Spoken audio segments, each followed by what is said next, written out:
Hola, estamos aquí desde la CADE en Paracas. Vamos a conversar con José Ugaz, el presidente de Transparencia Internacional, sobre la campaña y asuntos anticorrupción. ¿Qué tal, José? ¿Cómo estás? Muy bien, gracias.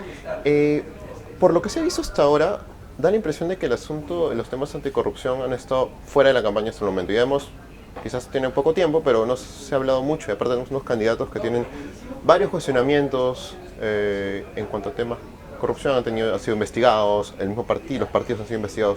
¿Qué te dice todo esto?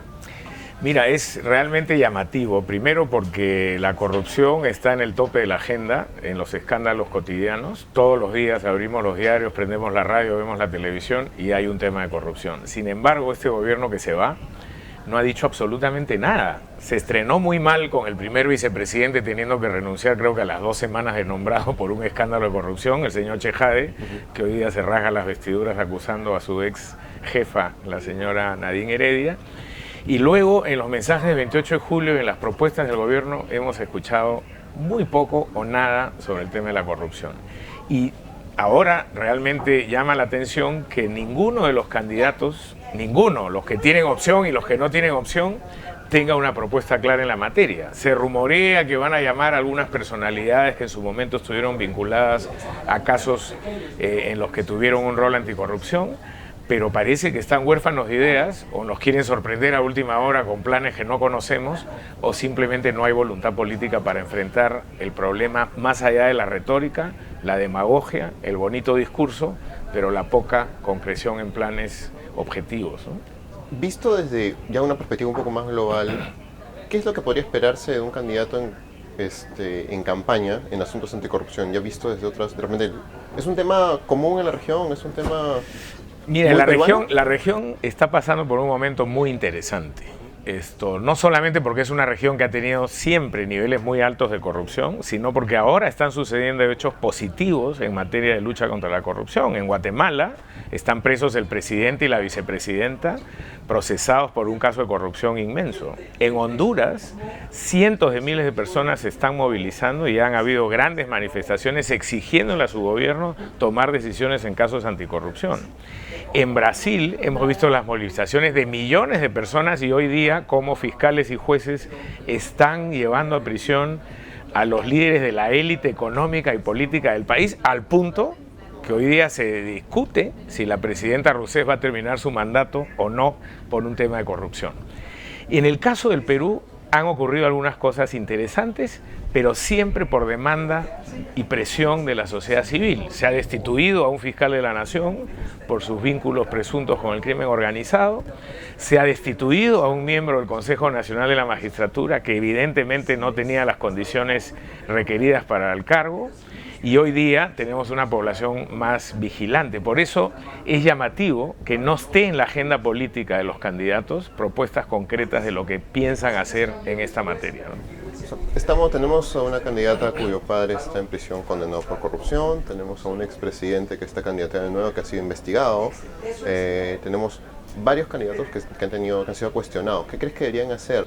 Mira, la corrupción no es genética ni hereditaria. En el caso de la candidata Fujimori, yo creo que su problema no es ser hija de quien es, sino qué rol jugó en ese gobierno y qué ha hecho para reformar su partido y su plataforma política respecto de lo que pasó en el gobierno de su padre. Ya ha dado un paso importante al reconocer que ha habido niveles importantes de corrupción durante el régimen de su papá, pero sin embargo en la foto de ella siguen saliendo las caras y los discursos del pasado que estuvieron claramente comprometidos con actos de corrupción. Entonces yo creo que lo que el Perú quiere de ella es un deslinde muy concreto, muy claro, de renovación del discurso, de una propuesta de integridad, acceso a la información y transparencia, y eso pasa por sacar de su partido a estas personalidades que todos sabemos que estuvieron vinculados a la corrupción.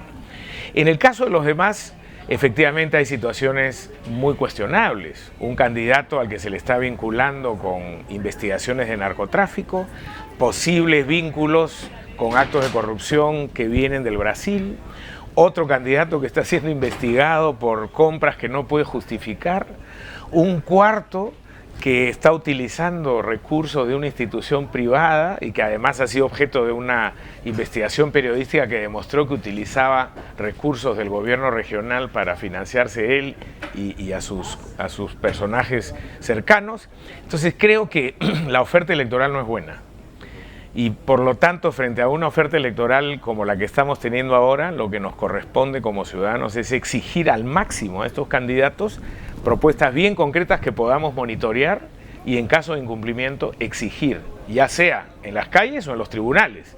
Pero creo que como a ciudadanos nos corresponde aspirar a una calidad de vida mejor, sin corrupción y sin impunidad. Yo percibo, no creo que sea solo yo, ¿no?, que la demanda de la población en cuanto a temas anticorrupción tampoco es muy manifiesta. Sí, es verdad. Yo creo que esto tiene que ver con el proceso que vivimos a raíz de la caída del gobierno de Fujimori y la lucha anticorrupción de ese momento. Efectivamente, en el Perú no es fácil movilizar a la gente contra la corrupción, pero también los procesos históricos demuestran que es impredecible en qué momento la ciudadanía va a reaccionar. En Guatemala nadie pensaba que de la noche a la mañana iban a salir las cantidades de personas que salieron. En Honduras, que es el país con mayores índices de violencia en el mundo y con una corrupción endémica, nadie pensaba que se iban a movilizar cientos de miles y se han movilizado. Y en un país con una corrupción de niveles tan impactantes como el Brasil, nadie pensaba que el sistema de justicia y la ciudadanía iban a reaccionar. Entonces, yo no tengo una respuesta de por qué hoy no nos movilizamos. Evidentemente es una pregunta y hay una suerte de contradicción. Ayer Moisés Naim, que es un analista internacional de primer nivel, decía que es una constatación que en América Latina y en el Perú, dijo él, hay un hartazgo de la ciudadanía respecto a la corrupción. Y eso yo lo percibo. La gente, uno habla con la gente en la calle de cualquier nivel social y todo el mundo te dice estamos hartos de la corrupción. Pero sin embargo, a la hora de votar y elegir, votan por los corruptos y elegimos a los corruptos. Esa contradicción es un enigma que tenemos que empezar a resolver. Y yo creo que pasa por un cambio cultural. En el Perú estamos acostumbrados a vivir con la corrupción. Yo sostengo que la corrupción en el Perú se ha normalizado. Los ciudadanos convivimos con la corrupción, a diferencia de otros países como España, por ejemplo, que tiene altos niveles de corrupción, pero que la ciudadanía no participa de ellos. A nadie se le ocurre que un ciudadano español se va a meter la mano al bolsillo y sacar 10 euros para pagarle a un policía, o poner 50 euros en un expediente para que le den una licencia. Eso en la ciudadanía española no pasa. En la ciudadanía del Perú, sí. Entonces, hay un proceso complejo de educación hacia el futuro, educación en valores, un tránsito de una cultura de la corrupción hacia una cultura de la integridad, eso en la ciudadanía, y en la clase política un cambio radical. Necesitamos líderes éticos con propuestas concretas. Yo sé que hay muchos empresarios a los que no les gusta hablar de esto, les incomoda.